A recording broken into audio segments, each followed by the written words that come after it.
السلام علیکم۔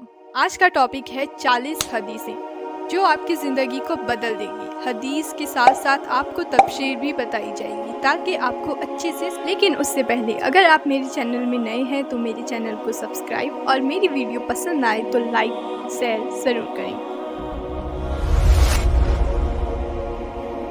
بسم اللہ الرحمن الرحیم۔ اللہ تعالیٰ نے نبی محمد صلی اللہ علیہ وسلم کو پوری انسانیت کے لیے رہنما بنا کر بھیجا۔ آپ صلی اللہ علیہ وسلم کی زندگی، ہر لمحہ، ہر عمل، ہر فرمان انسان کے لیے رہنمائی کا چراغ ہے۔ قرآن مجید اللہ کا کلام ہے اور حدیث نبی صلی اللہ علیہ وسلم کے الفاظ، عمل، تصدیق یا تفسیر کا مضمونہ ہے۔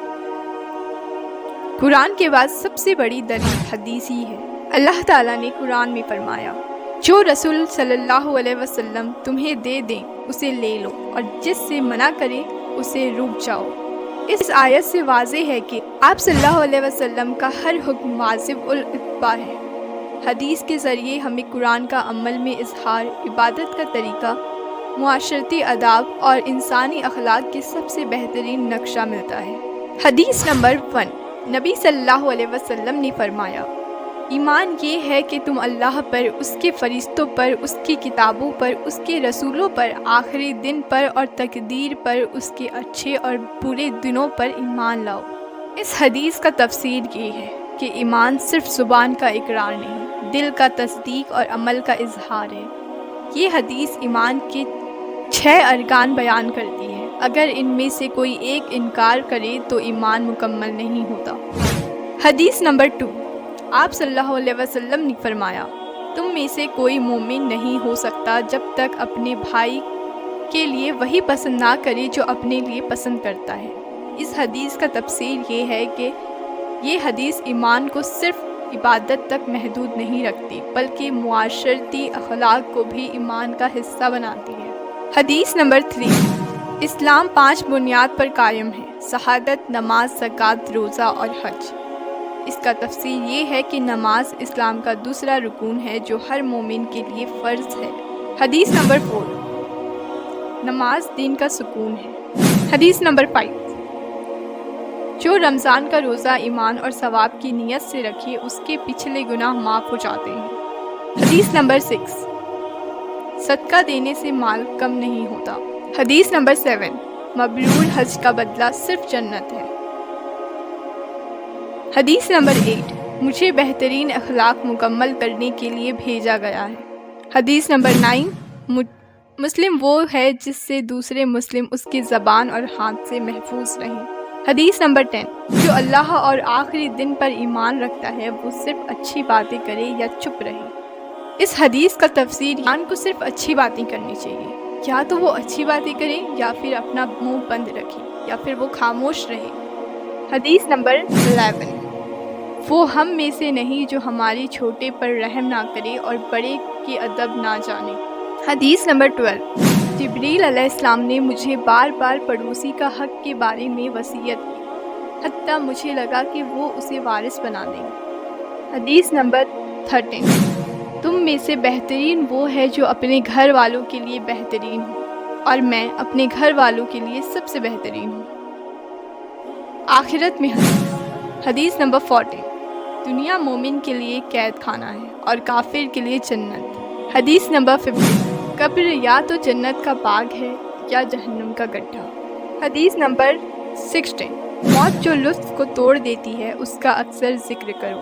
حدیث صرف سننے، پڑھنے یا لکھنے کے لیے نہیں بلکہ اپنی زندگی کا حصہ بنانے کے لیے۔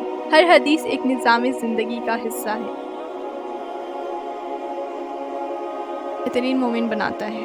اگر ہم نبی صلی اللہ علیہ وسلم کی حدیث پر سچے دل سے عمل کریں تو ہماری زندگی سے ظلم، نفرت، جھوٹ، خیانت اور بد اخلاقی ختم ہو سکتی ہے، اور یہی اسلام کی اصل مقصود ہے، ایک ایسی زندگی جو اللہ کو پسند آئے۔ حدیث نمبر 17، علم حاصل کرنا ہر مسلم پر فرض ہے۔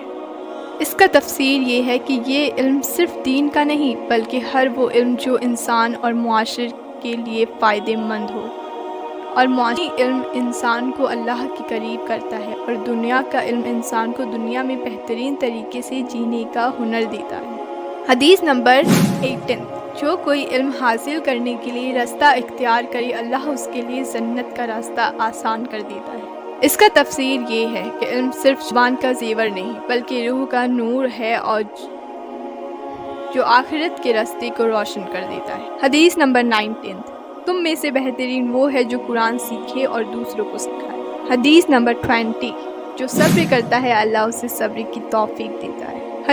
حدیث نمبر 21، مومن کا کام عجیب ہے، ہر حال میں اس کے لیے بھلائی ہے، اگر اسے خوشی ملے تو شکر کرتا ہے اور اگر مصیبت آئے تو صبر کرتا ہے۔ حدیث نمبر 22، اگر تم اللہ پر ویسے توکل کرو جیسا کا حق ہے تو اللہ تمہیں اسی طرح رزق دے گا جیسا پرندوں کو دیتا ہے۔ وہ صبح بھوکے نکلتے ہیں اور شام کو پیٹ بھر کر لوٹ آتے ہیں۔ اس کا تفسیر یہ ہے کہ توکل کا مطلب کام چھوڑ دینا نہیں بلکہ محنت کے ساتھ ساتھ اللہ پر بھروسہ رکھنا ہے۔ حدیث نمبر 20، اعمال کے در و مدار نیت پر ہے۔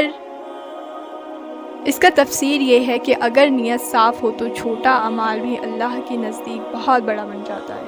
حدیث نمبر 24، جو لوگ ریاکاری کریں اللہ ان کی حقیقت لوگوں پر کھول دیتا ہے۔ حدیث نمبر 25، غلط گمان سے بچو کیونکہ گمان سب سے جھوٹی بات ہے۔ حدیث نمبر 26، نہ حسد کرو نہ نفرت، نہ ایک دوسرے سے منہ پھیرو بلکہ اللہ کے بندوں کی طرح بھائی جاؤ۔ حدیث نمبر 27، امانت اسے واپس کرو جس نے تم پر بھروسہ کیا اور جو تمہاری خیانت کرے اس کی خیانت مت کرو۔ حدیث نمبر 28، امانت رزق کو کھینچ لاتی ہے اور خیانت فقر کو کھینچ لاتی ہے۔ حدیث نمبر 29، سچائی کو اپناؤ کیونکہ سچائی بھلائی تک لے جاتی ہے اور بھلائی جنت تک لے جاتی ہے۔ حدیث نمبر 30، زمین والوں پر رحم کرو آسمان والا تم پر رحم کرے گا۔ حدیث نمبر 31، جو رحم نہیں کرتا اس پر رحم نہیں کیا جاتا۔ حدیث نمبر 32، طاقتور وہ نہیں جو لڑائی میں جیت جائے بلکہ وہ ہے جو غصے میں اپنے آپ کو شانت کر لے۔ حدیث نمبر 33، دعا عبادت کا سار ہے۔ حدیث نمبر 34، تمہاری زبان ہمیشہ اللہ کا ذکر سے تر رہے۔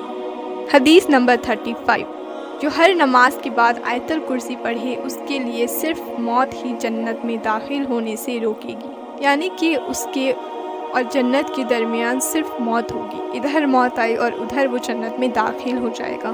حدیث نمبر 36، ہر بچہ آدم غلطی کرتا ہے اور بہترین غلطی کرنے والے وہ ہیں جو توبہ کرتے ہیں، یعنی کہ یہاں آدم علیہ السلام کے بچوں یعنی ہماری بات کہی گئی ہے۔